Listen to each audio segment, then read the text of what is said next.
Bismillahirrahmanirrahim. Yang saya hormati Ketua Takmir Masjid Amanah beserta pengurus dan jajarannya. Yang saya hormati para asatidzah serta Bapak Ibu jamaah pengajian yang insyaallah dirahmati oleh Allah Subhanahu wa taala. Assalamualaikum warahmatullahi wabarakatuh.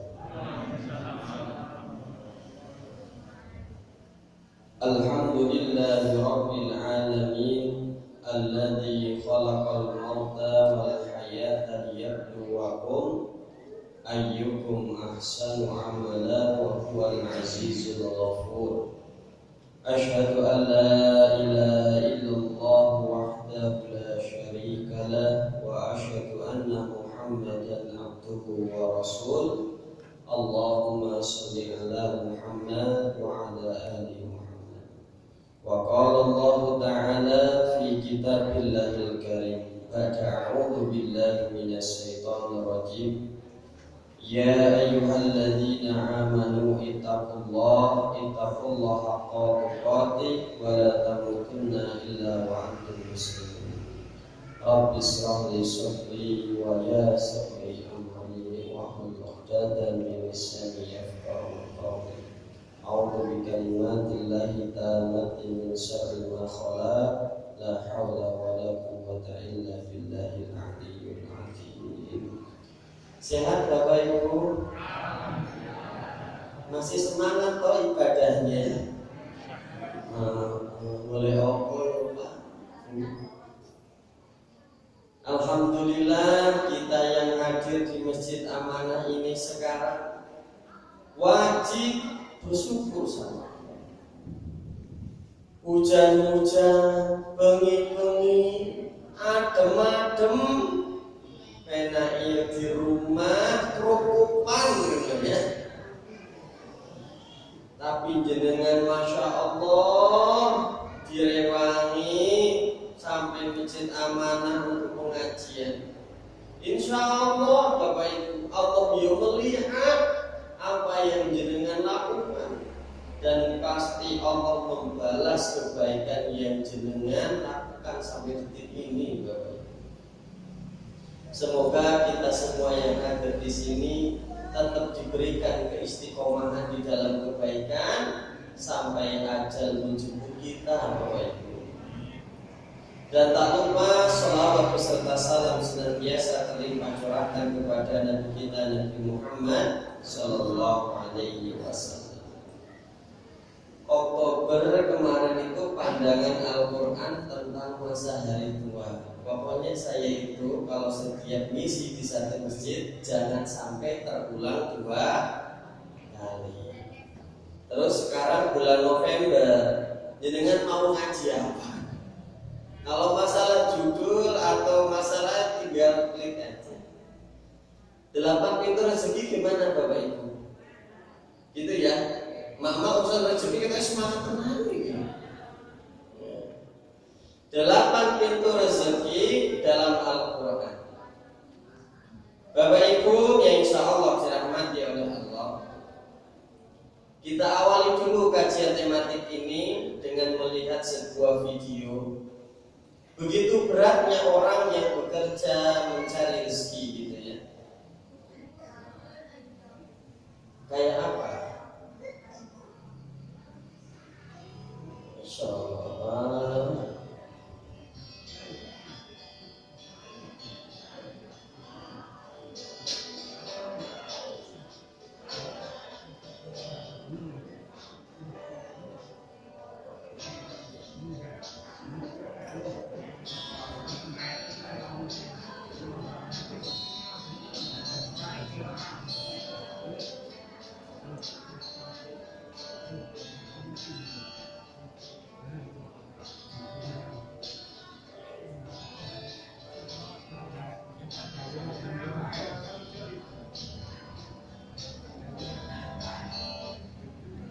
Kedua, saya ngangkat batakos tengah hari kemaki bapak ya Allah, panasnya. Makanya Bapak Ibu insya Allah dirahmati oleh Allah. Di dalam hadis riwayat At-Tabrani, man amsakalla min amalin yadihi subhi amsa maghfuran lahu.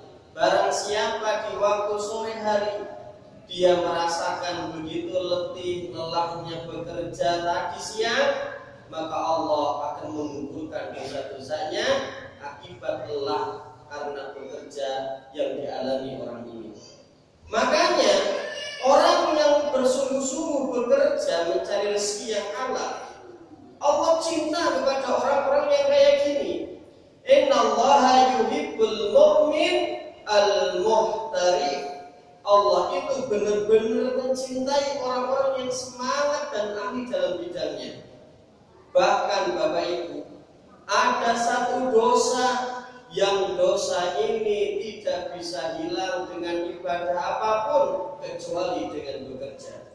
Inna minadz-dzunub ladz-dzunuban la tukaffiruha as-shalah wala siyam wala al-hajj wala al-umrah.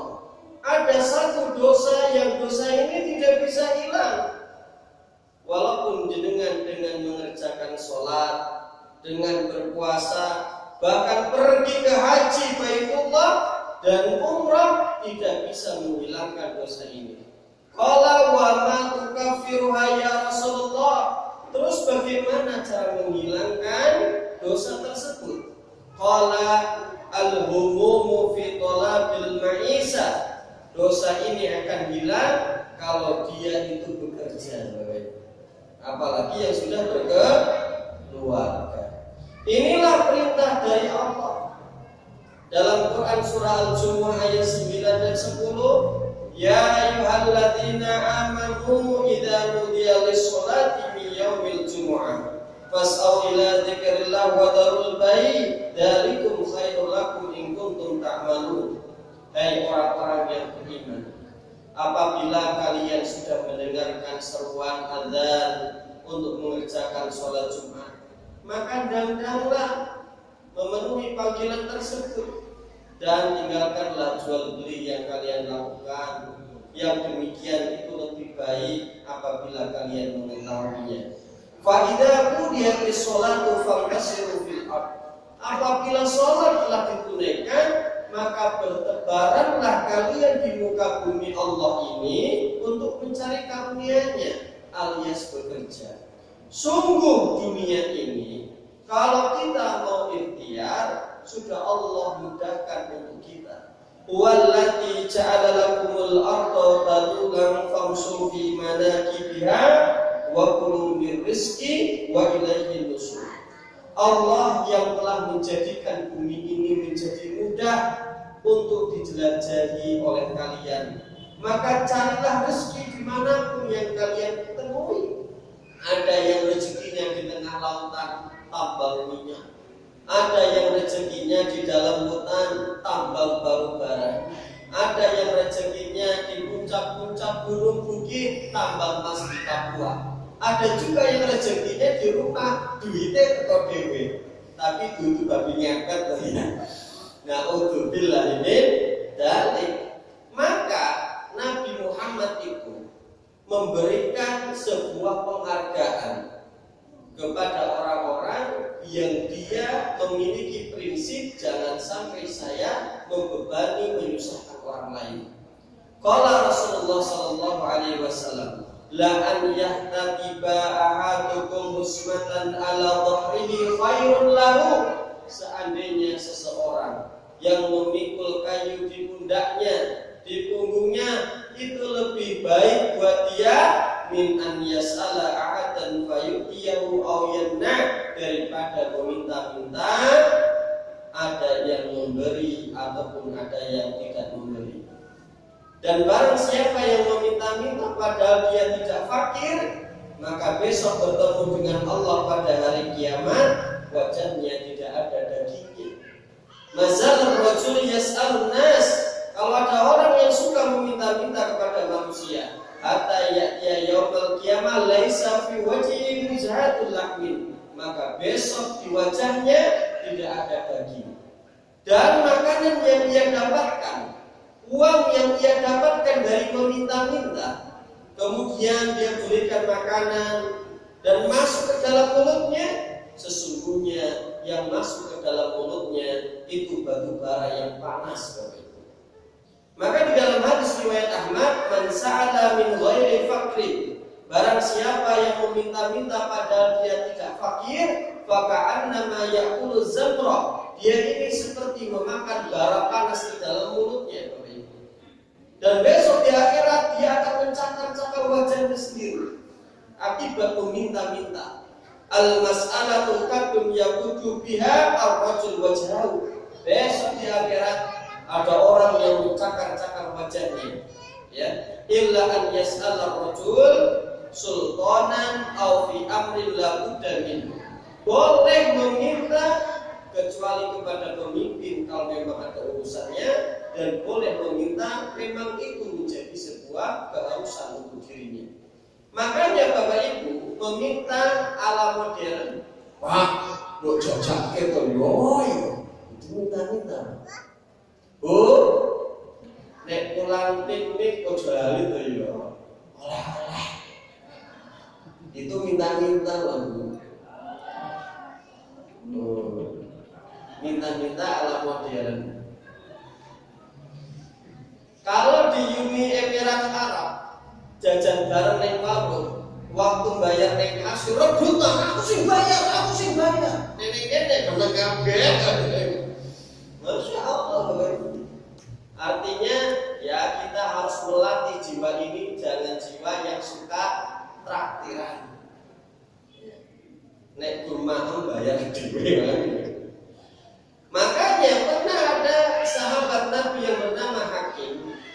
Dia itu minta terus kepada Nabi sampai 3 kali. Nabi itu orangnya peka dan gak mungkin menolak orang yang minta. Dikasih kode dikit aja, Nabi itu peka.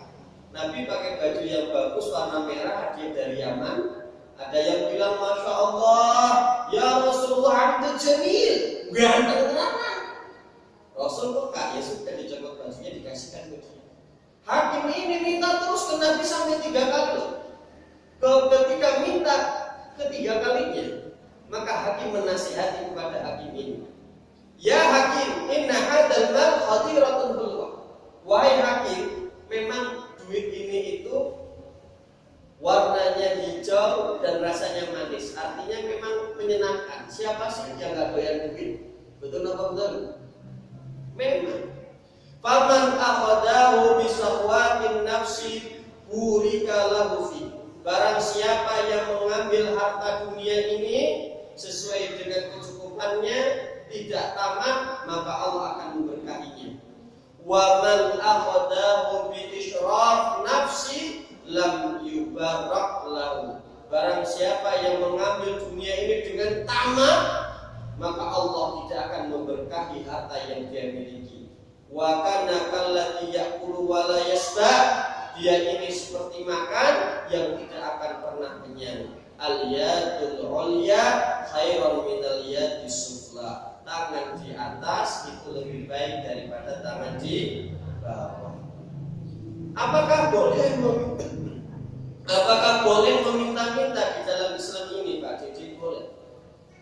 Di dalam hadis riwayat Muslim ada 3 jenis yang boleh minta-minta. Yang pertama adalah orang yang terlilit oleh hutang, ya. Sampai-sampai ada orang yang mengatakan qala sidadan min ais. Orang ini katanya melarat tenanan, rumahnya disita bang, usahanya disita bang semua, entek kabeh, tabungan nggak ada, skill yo wae.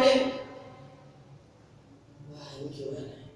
Makanya orang yang terlilit hutang termasuk 8 golongan yang boleh menerima zakat. Jadi orang yang terlilit hutang dan bangkrut tidak punya apa-apa boleh dia meminta-minta. Yang nomor 2, terkena musibah. Laqad asabat fulanan faqatun. Ada bencana alam, tsunami, gempa bumi, rumahnya ambiar, usahanya ambiar, mobilnya ke laut semua. Enggak habis. Wah, maka boleh meminta-mintanya. Atau dia benar-benar sengsara, Bapak Ibu, benar-benar tidak punya apa-apa. Hatta yusiba iwama min ais, au qala sijadan min ais, sampai orang ini benar-benar melarat tenanan, maka dia boleh meminta-minta. Inilah 3 orang yang boleh meminta-minta. Makanya beruntung, qad aflaha, siapa yang beruntung? Man aslama, yang sudah mendapatkan iman di dalam dadanya, wa ruziqa kafafa, dia memiliki rezeki yang cukup, wa qannahu Allahu bima ata, dan dia merasa qanaah dengan rezeki yang sudah ada di dalam tangannya. Alhamdulillahirabbil alamin. Nek jenengan lagi bermasalah dengan keuangan dan lain-lain, sambatnya kepada Allah, jangan kepada BRI. Sing iso disambati gur BRI maksudnya. Bapak Ibu, inilah hadisnya riwayat Ahmad, man asabathu faqatun fa'anzala binnas lam tusadda faqatuhu. Barang siapa tertimpa musibah, kemudian dia mengadukan kepada manusia, bukankah manusia juga punya banyak masalah, maka tidak akan bisa memberikan kepada kalian apa-apa. Wa man anzalaha billah aw syaqallahu lahu bil ghina. Tapi barang siapa yang mengadukannya kepada Allah, maka Allah akan memberikan 2 balasan kepada dia. 1, imma bi mautin ajil, Allah menyegerakan kepada dia kematian. Wah, ini benar. Atau yang nomor 2, al-ghina ajil, dia diberikan kecukupan sesuai dengan apa yang dia minta. Jadi 2 perkara ini. Nah, makanya sekarang Bapak Ibu, ada 8 pintu rezeki dalam Al-Quran. Monggo jenengan milih yang mana? Yang pertama, ada rezeki yang sudah dijamin. Kita lahir cepat ke dunia, itu sudah satu paket dengan rezeki, Pak. Tapi rezeki yang sudah dijamin oleh Allah, kadarnya itu ditentukan oleh Allah. Kadar yang terbaik untuk hambanya kok kurang, dikasih lebih, kue malah atau sholat dulu. Polahmu malah luar biasa. Artinya rezeki yang sudah ditetapkan oleh Allah, kadarnya itu sudah diukur. Yang terbaik buat kita. Mana dalilnya? Quran surah Hud ayat 6. Wa ma min dabbatin fil ardi illa Allahi rizquha wa ya'lamu mustaqarraha wa mustawda'aha. Setiap makhluk hidup yang berjalan di atas muka bumi ini, rezekinya sudah Allah tetapkan. Di mana rezekinya? Berapa rezekinya? Allah sudah tahu semuanya. Kullu fi kitabim mubin. Perkara ini sudah Allah tetapkan dalam kitab Lauhul Mahfuz. Sebelum ceprot lahir di dunia, ada urusan rezeki yang sudah ditetapkan oleh Allah. Makanya ketika seorang bayi yang berada di dalam perut ibunya, itu sudah ditetapkan rezekinya. Bapak Ibu sudah tahu semua. Inna ahadukum yujma'u khalquhu fi batni ummihi 40 yawman, 40 hari dalam bentuk nutfah. Tsumma yakunu fi dzalika 'alaqah. Setelah 40 hari selanjutnya yang kedua dalam bentuk segumpal darah. Tsumma yakunu fi dzalika mudghatan mislu dzalik. 40 hari kemudian berubah menjadi segumpal daging. Tsumma yursalul malak fayanfukhu fihi ruh, dan Allah mengutus malaikat dan meniupkan roh, wa yu'maru bi arba'i kalimat, dan Allah menetapkan untuk bayi ini 4 perkara. Salah satunya bikasbi rizkihi, urusan rezeki ada yang sudah dijamin dan kadarnya Allah yang Maha tahu sesuai yang terbaik buat kita. Makanya orang itu tidak mungkin bakalan meninggal kecuali karena jatah rezekinya sudah habis. Fa inna nafsa lan tamut hatta tastafiya rizquha. Orang itu tidak bakalan meninggal kecuali karena rezeki yang ditetapkan oleh Allah untuk dirinya itu sudah habis. Dan ada seorang ulama yang masyhur sering Bapak Ibu dengarkan. Ulama ini melihat seekor burung kecil terbang ke dapur mengambil cuilan daging. Kemudian burung ini terbang menuju puncak sebuah pohon kurma. Ulama ini heran, ngapain ini burung? Ternyata ketika naik ke puncak di atas pohon-pohon tersebut ada seekor ular yang buta. Ternyata Allah mengirimkan burung ini untuk memberikan rezekinya. Ustaz Khalid Baslama juga mengisahkan seekor bangau yang buta, kakinya pincang, bertengger di atas kayu di tengah-tengah sungai mengalir. Bingung makannya gimana ini bangau. Ternyata Allah yang mendekatkan ikan kepada bangau ini, kemudian sudah dekat dia bisa makan. Kalau kata Aki menganalogikannya seperti cecak dan nyamuk. Cecak itu nggak ada sayapnya, objek makanannya nyamuk yang ada sayapnya. Kalau memang sudah rezekinya nyamuk, walaupun mangsanya bersayap, Allah dekatkan nyamuk itu ke mulut, cecaknya jadi emploh gitu kasarnya. Artinya Bapak Ibu yang insya Allah dirahmati oleh Allah Subhanahu Wa Taala, satu, selama jenengan masih hidup, jangan khawatir, sudah ada rezeki yang ditetapkan untuk jenengan. Bisa diterima ji? Nomor dua, ada rezeki yang tak terduga. Ini rezeki bonus dari Allah. Ketika kita menjadi seorang muslim yang taat, itu ada rezeki tambahan. Semakin taat, di sini belum disampaikan 8 amalan ringan yang berpahala besar. Jenengan menjaga sholat subuh dan asar, jenengan jaga sholat duha, puasa ayamul bid, zikir sobah wal masa, jenengan berangkat pengajian, termasuk amalan soleh. Maka Allah kasih bonus rezeki buat jenengan, rezeki yang tak terduga. Bapak Ibu sudah tahu dalilnya. Wa may yattaqillah yaj'al lahu makhraja wa yarzuqhu min haitsu la yahtasib. Bagi orang yang soleh, maka Allah kasih dia rezeki dari arah yang tidak disangka. Nah, Bapak Ibu, hati-hati ya. Ketika kita tidak mau beramal soleh, selain kita tidak dapat rezeki tambahan, malahan kita akan disempitkan urusannya. Dadane sesek walaupun punya fasilitas apapun.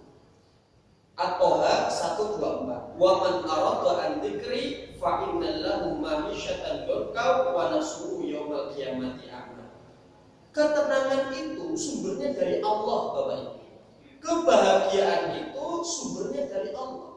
Kalau ada orang yang berpaling dari agama Allah ini, maka ma'isyatan dzurqa, hidupnya akan sesek, emosinya akan tinggi, kecolek sedikit, ngamuknya orang zaman.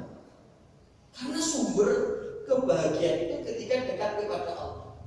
Dan seorang muslim itu kalau sampai seret urusan rezekinya, salah satu asbabnya adalah dosa yang dia lakukan. Innal abda la yuhramur rizqa bidzanbi yusifu. Tidaklah seorang muslim yang tertahan rezekinya kecuali karena dosa yang dia lakukan. Makanya kalau ada muslim berbuat dosa, rezekinya banyak, jenengan menjumbul, malahan medeni. Itulah yang dinamakan dengan fa'lam annama dzalika minhu istijrat. Itu yang dinamakan istijrat. Malahan jenengan harus peka harusnya. Kok saya setelah berbuat maksiat rezeki berkurang? Ya, langsung bagus itu malahan. Malahan yang jenengan maksiat rezekinya saya ngalir. Oh, dosa malahan Bapak Ibu. Malahan, wah ini apa ini? Dia maksiat rezeki mungkin mau habis. Jenengan malah hati-hati ya. Itu daya dari Allah. Bisa diterima Ji? Masuk ke rezeki nomor 3. Ada rezeki yang ditetapkan, rezeki yang bonus tak terbuka, rezeki karena punya anak. Masya Allah. Karena dulu orang-orang Arab zaman dulu, kalau anaknya semakin banyak, mereka itu membunuh anaknya, Bapak Ibu. Karena takut tertimpa kesusahan, takut tertimpa kemelaratan. Termasuk, saya kan ngurusi anak-anak yatim juga. Kadang-kadang ketika anak yatim di asrama makin banyak, pengurus rodo repot untuk makannya, biaya sekolahnya, sambungnya, dan lain-lainnya. Tapi ingat satu ayat. Semakin banyak anak yatim masuk asrama, mereka datang, yang ngasih rezeki bukan pengurus, tetapi Allah. Itu yang perlu ditanamkan kepada kita. Makanya dalam Quran surah Al-Isra 31, wala taqtulu auladakum khasyata imlaq, janganlah kalian merasa takut, kemudian membunuh anak-anak kalian karena kalian takut tertimpa kemiskinan. Nahnu narzuqukum, Allah lah yang memberi rezeki kepada anakmu, bukan kamu. Kamu aja wa iyyakum, ya masih rezeki aku kok. In qatlahum kana khat'an kabiran, dan barang siapa yang membunuh termasuk dosa-dosa yang besar. Dan kita dianjurkan tajawwajul wadud al-walud, hendaklah kalian mencari seorang pasangan hidup yang perempuan ini penyayang dan mudah melahirkan. Senggol Siti langsung Pak Fatoni dulu foto TikTok murid ganti Pak. Masya Allah. Fa inni mukatsirun bikumul umam, karena besok di akhirat Rasul itu bangga melihat umatnya banyak. Makanya kita dianjurkan kalau ziarah mengunjungi saudara kita yang baru dikaruniai oleh anak, kita disunahkan membaca doa ini. Barakallahu laka fi mawhubil laka. Semoga anak yang Allah titipkan kepada kamu itu mendatangkan keberkahan. Anaknya itu ziyadatul khair ba'dal khair. Jangan sampai anaknya ini seperti Kan'an. Bahkan di Bandung ada seorang anak yang membunuh ibunya gara-gara minta motor tidak dikasih. Bapaknya datang membantu, bapaknya juga dibunuh, suami istri meninggal di tangan anaknya sendiri. Makanya kita ziarah datang langsung mendoakan, barakallahu laka fi muhubbil laka, semoga anakmu ini mendatangkan berkah buat keluargamu. Kemudian apa? Wasakatal wahibah, kamu wajib bersyukur karena tidak semua orang dimudahkan punya anak. Dengan dadel setahun pisan ya alhamdulillah. Saling sukar itu sampai 10 tahun gitu sulitnya. Kemudian wabalagha asyudda, dan mendoakan agar teman jenengan ini anaknya bisa tumbuh sehat sampai dewasa, karena tidak semua anak bisa tumbuh sampai dewasa. Ada yang sakit, ada yang berangkat sekolah naik motor ketabrak truk kemudian meninggal, wis macam-macam. Kemudian apa? Wa uzikta birra, semoga anakmu ini bisa berbakti kepadamu. Karena tidak semua anak bisa berbakti. Betul? Nanti bapak ibunya sudah tidak bisa apa-apa, ditepelkan. Makanya bapak ibu, anak yang kita miliki merupakan investasi dunia akhirat kita. Di dunia semoga anak-anak kita tahu diri, bisa merawat bapak ibunya. Dan di akhirat apalagi benar-benar kita membutuhkan doanya anak-anak kita. Dan Masya Allah Bapak Ibu, bahkan anak ini kan tidak semuanya kadang-kala jadi baik, ada yang jadi ujian buat kita. Sebagaimana tertimpa kepada Nabi wa nada ibnahu wa kana fi ma'zirin ya bunayya irkab ma'ana. Hei kan anak nuju bapak, saelek-eleke wong tua, walaupun anaknya ini kurang ajar pasti tetap sayang Bapak Ibu. Ayo Kan'an, bapak, wala takumu ma'al kafirin. Janganlah kamu mengikuti golongan orang-orang yang ingkar kepada Allah. Qala sawi ila jabalin yasimuni minal ma'. Pak, saya tidak ikut jenengan, saya mau naik gunung saja, insya Allah selamat. Apa kata bapaknya? Qala la asimal yawma min amrillah illa man rahiman. Cah bagus. Tidak ada yang mungkin selamat dari banjir ini, karena ini bukan banjir biasa, tapi banjir azab. Wa halla bainakumul mauj, kemudian antara Nabi Nuh dan Kan'an anaknya dipisahkan oleh ombak yang sangat besar. Bahkan minal mudrokin, kemudian Kan'an termasuk orang yang ditenggelamkan banjir ini. Ada juga yang Masya Allah lama sekali belum diberikan keturunan seperti Nabi sekalian. Nomor 4, rezeki karena istighfar. Masya Allah. Dan ini Masya Allah, dengan mesti coba saja perbanyak istighfar, urusannya Masya Allah. Mana dalilnya ini? Nuh 10 dan 12. Faqul tastaghfiru rabbakum innahu kana ghaffara. Barang siapa yang memohon ampun kepada Allah, Allah itu Maha Pengampun. Yursilis sama alaikum midrara, maka Allah akan mengirimkan kepada kalian hujan yang sangat lebat. Wa yumdikum bi amwal, Allah akan menambahkan harta kepada kalian, wa banin anak-anak, wa yaj'al lakum jannati wa yaj'al lakum anhara, dan Allah akan menjadikan untuk kalian kebun-kebun yang subur yang kemudian Allah akan mengalirkan ke tengah-tengahnya sungai untuk mengairi kebun yang kalian miliki. Makanya Hasan Al-Basri itu simple. Kalau ada orang yang susah urusan apapun, urusan jual belinya, urusan ladangnya, urusan keluarganya, maka Hasan Al-Basri simple, yaitu faqala istaghfirillah, banyaklah beristighfar. Bapak Ibu, kadangkala jenengan yang datang di sini kan sering ngaji di mana-mana. Pasti saya yakin jenengan termasuk orang yang ditokohkan di masyarakat. Kadangkala orang umum itu pasti tanya neko-neko, termasuk Pak Oni, saya itu kok jual rumah laku ya, amalan apa yang harus saya lakukan? Biasanya gitu. Makanya kalau ada orang yang curhat ke jenengan masalah urusan kesulitan, ingat aja kisah ini. Bu, ada banyak-banyak apa? Istighfar. Makanya dalam hadis riwayat Ahmad, wa qala sallallahu alaihi wasallam, aksiru minal istighfar. Sering-seringlah banyak baca istighfar. Faman aksara minhu ja'alallahu min kulli ghammin wa hammin, maka Allah akan mengeluarkan kalian ketika kalian merasa gundah gulana, ketika merasakan sedih. Faraja wa rajaqallahu min haitsu la yahtasib, dan pasti Allah akan memberikan kepada kalian rezeki dari arah yang tidak disangka. Sebagaimana tukang roti yang dia ini bisa bertemu Imam Ahmad, bahkan Imam Ahmad berada di rumahnya nginep, itu gara-gara istighfar. Sudah tahu ceritanya kan Bapak Ibu? Alhamdulillahirabbil alamin. Sudah kan? Nomor 5, rezeki karena nikah. Kalau ada anaknya yang pengen nikah dan dinikahi Bapak Ibu, mumpung corona, ya mengefisik kan, gitu loh ya, biayanya banyak gitu ya.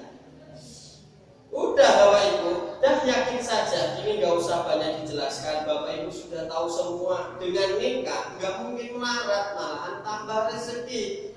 Makanya inilah ayat yang sering saya bacakan kalau mesti khutbah nikah. Wa anqidul ayyama minkum wa salihina min ibadikum wa imaikum iyakunu fuqara ayyuhumullahu min fadlihi. Nikahkanlah orang-orang yang sendirian di antara kalian. Kalau mereka itu fakir, maka Allah akan memberikan rezeki kepada mereka. Dan sangat-sangat beruntung bapak-bapak, Pak, sing royal sama istri di rumah ya, sing royal sama anak-anaknya, sama teman-temannya royal tenanan, tapi sama istrinya jajan di luar. Bu, jangan sing royal. Tahu rekening listriknya udah mau habis. Bu, isi loh, isi. Duitnya di bangunan musik. Bapak Ibu, dalam hadis riwayat Bukhari, ma min yaumin yusbihul ibadu fi illa malakani yanzilani fayaqul. Ketika di waktu pagi Allah kan mengirimkan 2 malaikat untuk mendampingi jenengan, untuk menjaga jenengan sepanjang pagi itu. Ahadahuma, salah satu malaikat ini berdoa kepada Allah, Allahumma a'ti munfiqan khalafan, ya Allah gantilah rezeki dia karena dia telah berinfak kepada istrinya, kepada anaknya. Maka saya punya guru namanya Ustaz Mukhtar, itu sama gurunya dikasih uang cuma 30.000 tapi 1.030. Berikutnya dia dikasih uang 300.000, 10.000-an.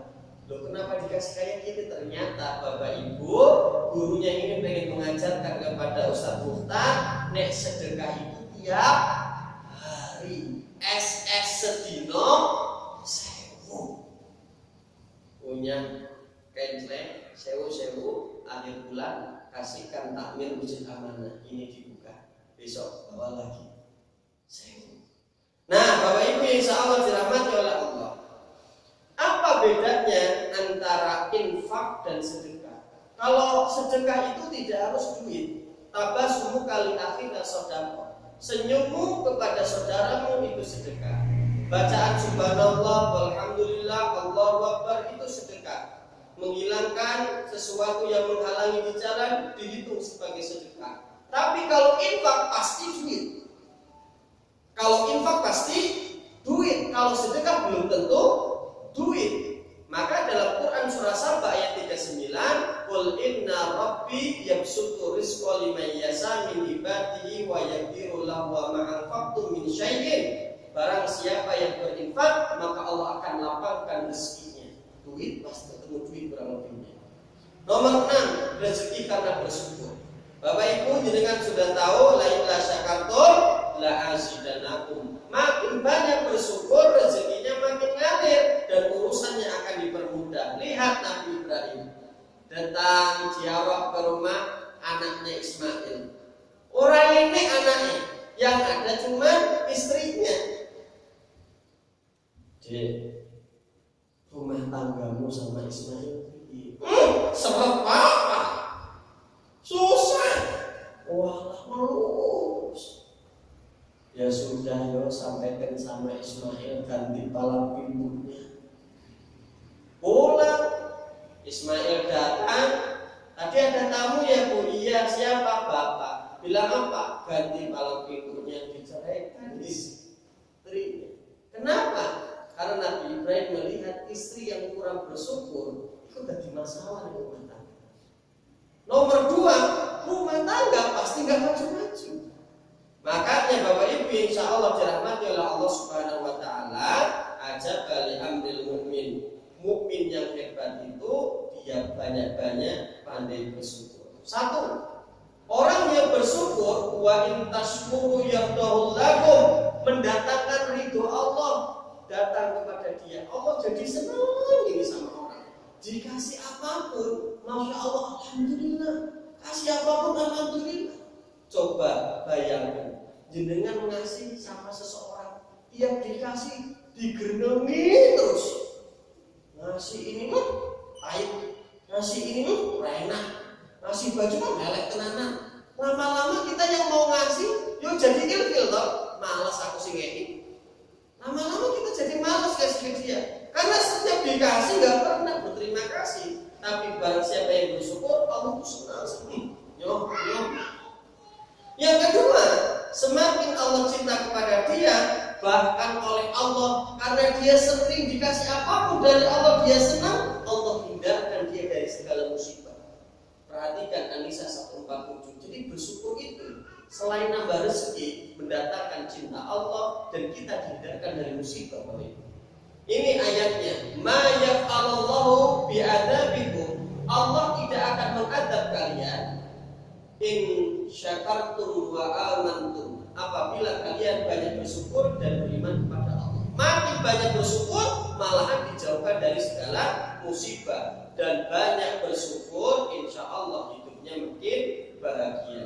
Nah Bapak Ibu yang insya Allah dirahmati oleh Allah Subhanahu Wa Taala, yang nomor 7 ini sudah jelas ya, masya Allah. Adalah urusan sedekah dan infak saya nggak banyak ngajari sama jenengan, cuma tak sampaikan dalil-dalilnya saja. Yang pertama Sahabat 39, ini benar-benar kalimatnya wa ma anfaqtum, barang siapa yang berinfak min syai'in, sesuatu bahwa yukhlifu, maka Allah pasti yukhlifu, menggantinya, wa huwa khairur raziqin, dan Allah lah sebaik-baiknya pemberi rezeki. Yang kedua, ini uniknya, nek jenengan sering gundah gulana, jarang senang hidupnya, itu mungkin kurang sedekah. Karena orang sedekah itu dapat dua warna yang di blok ini. Perhatikan baik-baik. Jadi kalau jenengan pengen hidup senang, sering nyam-nyam itu harus dilatih, Pak. Kalau jarang ngasih, kehilangan duit 10.000 saja iso migren, Pak. Ya Allah, 10.000, waduh, pengen di sini penuh, itu sampai migren. Alladzina yunfiquna amwalahum bil-laili wan-nahar. Orang yang menginfakkan uangnya di siang hari ataupun malam hari, sirran wa alaniyah, baik secara terang-terangan atau sembunyi-sembunyi, ajruhum inda rabbihim, maka Allah akan mengasih kepada dia dua hadiah. Nih, wala khaufun alaihim, dia dijauhkan dari rasa takut. Padahal 70% penyakit datang ke kita itu gara-gara psikis kita. Betul enggak? Sering sedih, sering emosional, gundah gulana, jadi penyakit. Dan orang yang sering infak, wala khaufun alaihim, Allah jauhkan jiwanya itu dari rasa takut. Makanya dawu mardhahum bisodaqah, obatilah hati kalian, obatilah penyakit kalian dengan bersedekah. Ini dari Qurannya juga ada. Jadi dihindarkan dari penyakit psikis. Yang kedua, walau yazanun, jenengan akan dijauhkan dari rasa sedih, Bapak Ibu. Wah ini pokoknya makin banyak infak, hidupnya makin bahagia. Walaupun secara ekonomi tidak begitu banyak sekali hartanya. Nah, Bapak Ibu insya Allah dirahmati oleh Allah, dan wajib bagi para pebisnis untuk menginfakkan hartanya. Makanya paling afdol, nih habis selesai jualan, uangnya dihitung langsung diambil diinfakkan 10%-nya atau berapa persennya. Perhatikan hadis ini, ya masalah tujar, wahai para pebisnis, wahai para penjual, inna hadzal bai'a yahduhul laghwu wal hadid. Bisnis yang kamu lakukan pasti kamu akan berbuat kata-kata sia-sia dan mengingkari janji. Bu, saya jahit seragam, jadinya berapa hari? Seminggu Pak Cece. Oh iya, saya datang. Udah jadi? Belum nih Pak. Gimana kamu minggu? Dimana aja? Kan gitu biasanya. Tukang bordir, tukang jahit, kurang lebih foto ada. Nah, kadang-kala kita mengingkari janji, maka ketika sudah ada bayaran, fasuhuhu bisodaqah, bersihkanlah harta yang kalian miliki. Karena mendapatkan harta itu mungkin dengan mengingkari janji, tidak konten janjinya, maka bersihkanlah harta itu dengan mensedekahkannya. Dan insya Allah akan dilindungi dari segala musibah. Dan ini yang paling masya Allah, di alam kubur itu inna shadaqata la tudfi'u an ahdihal haral kubur. Barang siapa yang bersedekah, maka dia akan dihindarkan dari siksa kubur. Dan ini perkataan tadi saya di awal, dawu mardhahum bis-shadaqah, obatilah penyakit yang kalian miliki dengan sedekah. Dan neraka pun itu bisa padam dengan sedekah ini. As-shadaqatu tudfi'ul khati'ah kama yudfi'ul ma'u an-nar. Sedekah itu bisa memadamkan api sebagaimana air memadamkan api di dunia. Terakhir Bapak Ibu, alhamdulillahirabbil alamin. Saja berakroso Bapak Ibu. Kan mulainya setengah 8. Lah ini udah jam 8 lebih. Yang terakhir, ada orang memang pinter Pak, urusan bisnis itu langsung gitu. Berarti rezekinya banyak itu karena usaha. Rezeki karena usaha. Orang obah orang mama. Ini dalilnya. Innallaha la yughayyiru ma biqaumin hatta yughayyiru ma bi anfusihim. Allah itu tidak akan mengubah suatu kaum kecuali dia mengubah apa yang ada di dalam diri mereka. Makanya di dalam kitab Al-Mustadrak karya Al-Hakim dijelaskan para nabi juga semuanya bekerja. Adam minnahu kana 'abdan harasan. Adam itu seorang agrobisnis. Nabi Dawud seorang pandai besi. Nabi Idris seorang khayatun penjahit. Nabi Nuh, Nabi Zakaria seorang mebeler. Nabi Muhammad, Nabi Musa juga mengembala kambing. Dan setiap nabi pasti pernah mengembala kambing. Dan ini pamungkasnya, berusaha mengambil sebab untuk terjadinya sesuatu. Wajib berusaha. Ini kisah Maryam Bapak. Maryam itu ketika mengandung Nabi Isa kan diusir oleh penduduk kampungnya. Lah itu anak esoknya. Bayangkan mama di belakang. Ibu-ibu hamil tua 9 bulan. Jalan saja susah. Pakai kaos kaki saja susah. Tapi Maryam ini tetap disuruh ikhtiar, Pak. Apa kata Allah dalam Quran surah Maryam ayat 26? Wa hazi ilaiki bizidin nakhlah. Hai Maryam, goyangkanlah pohon kurma itu. Secara logika tidak mungkin seorang perempuan yang hamil tua goyangkan pohon kurma. Pohon kurma itu kayak pohon kelapa, iso goyang apa mboten ra mungkin Bapak Ibu. Tapi tetap disuruh menggoyangkan pohon kurma itu. Harus ada sebabnya.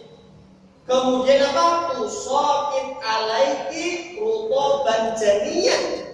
Maka pohon kurma ini akan menggugurkan buah-buahnya yang matang untukmu wahai Maryam. Apa pesan yang ingin disampaikan ayat ini? Wajib berikhtiar walaupun kadang-kadang gak masuk akal. Yang penting tugas kita ikhtiar maksimal. Perkara nanti hasilnya rezekinya banyak atau sedikit itu urusan Allah.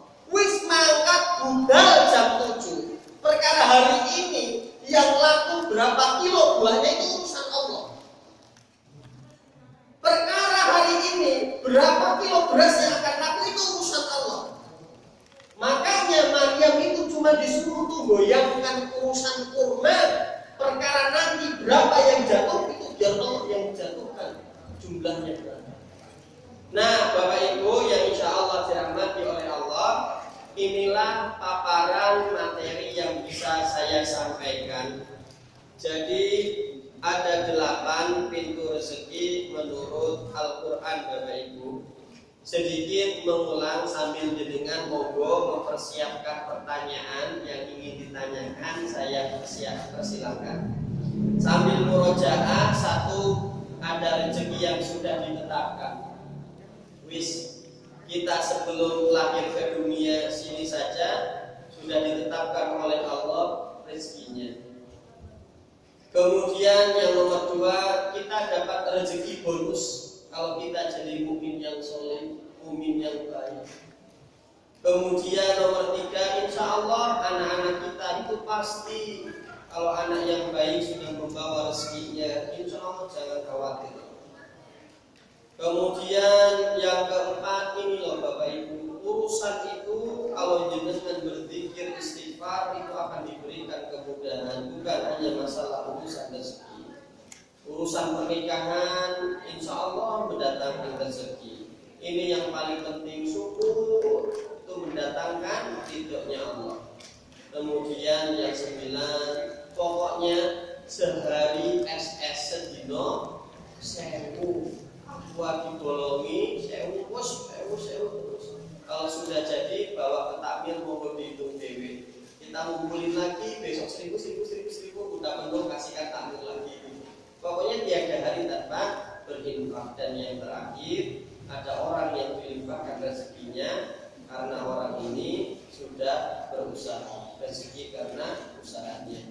Dan wajib berusaha sebagaimana Maryam. Walaupun kadang-kala usaha yang kita lakukan kurang masuk akal, yang penting usaha, urusan hasil biar Allah yang menentukan. Monggo Bapak Ibu yang hadir, harapan saya setelah menjenengan mendengarkan paparan saya, yang pertama jenengan itu makin yakin masalah urusan rezeki. Yang kedua, harapan saya ya yang penting kita bisa melakukan ikhtiar tadi, pilih yang mana biar kita ada tambahan rezeki dari Allah Subhanahu wa taala. Monggo Bapak Ibu kalau ada yang mau ditanya